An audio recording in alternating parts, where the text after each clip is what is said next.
This is the History of New Zealand podcast on the Eat to My Own Beat podcast network. This is the History of New Zealand podcast, episode number 16, Politics from 1890 to 1914. The pre-war era saw the advent of party politics. With the establishment of the new Liberal government, the landed gentry and the aristocracy ruled Britain at the time. New Zealand never had the aristocracy, but it did have wealthy landowners who largely controlled politics before 1891. The Liberal Party set out to change that by its policy called populism.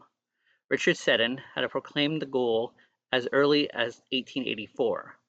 It was the rich and the poor, it was the wealthy and the landowners against the middle and laboring classes. That, sir, shows the real political position of New Zealand. The Liberal strategy was to create a large class of small land-owning farmers who supported Liberal ideals. To obtain more land for farmers, the Liberal government from 1891 to 1911 purchased 3.1 million acres of Maori land. The government also purchased 1.3 million acres from large estate holders for subdivision and closer settlement by smaller farmers. The Advances to Settlers Act in 1894 provided the low-interest mortgages, while the Agricultural Department disseminated information on the best farming methods. The 1909 Native Land Act allowed the Maori to sell land to private buyers. Maori still owned 5 million acres by 1920. They leased 3 million acres and used 1 million acres for themselves. The Liberals proclaimed success in forging an egalitarian, anti-monopoly and land policy. The policy built up by support by the Liberal Party in rural North Island electorates. By 1903, the Liberals were so dominant that there was no longer an organized opposition in Parliament. The Liberal government laid the foundations of the latter comprehensive welfare state, including old age pensions, maximum hour regulations, pioneering minimum wage laws, and developing a system for settling industrial disputes, which was accepted by both employers and trade unions to start with. In 1893, it extended voting rights to women, making New Zealand the first country in the world to enact universal women's suffrage, female suffrage. The New Zealand government gained the international attention from its reforms, especially how the state regulated labor relations. The effects were especially strong on the reform movement in the United States. Coleman argues that the Liberals in 1891 lacked the clear-cut ideology to guide them. Instead, they approached the nation's problems pragmatically, keeping in mind the constraints imposed by democratic public opinion.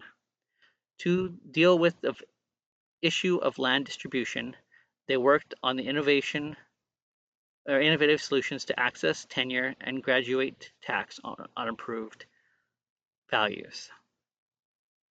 Economic developments. In 1870, Julius Bogle grand go-ahead policy of borrowing overseas had increased the public debt from £7.8 million in 1870 to £18.6 million in 1876, but had constructed many miles of railways, roads, telegraph lines, and attracted many new migrants. In the 1880s, New Zealand's economy grew from one based on wool and local trade to the export of wool, cheese, butter, and frozen beef and mutton to Britain. The change was enabled by the invention of refrigerated steamships in 1882 and a result of large market demand overseas. In order to increase production alongside more intensive use of the factor inputs and transformation of production techniques was necessary. This required capital coming mainly from outside New Zealand, refrigerated shipping remaining the basis of New Zealand's economy until the 1970s. New Zealand's highly productive agriculture gave it probably the world's highest standard of living, with fewer at the rich and poor ends of the scale.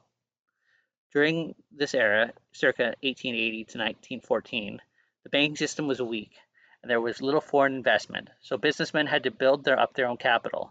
Historians have debated whether the long depression of the late 19th century stifled investment, but the New Zealanders found a way around adverse conditions. Hunter had studied the experiences of 133 entrepreneurs who started commercial enterprises between 1880 and 1910. The successful strategy was to deploy the capital economizing techniques, and reinventing profits rather than borrowing. The result was slow but stable growth and avoided bubbles and led to long-lived family-owned firms.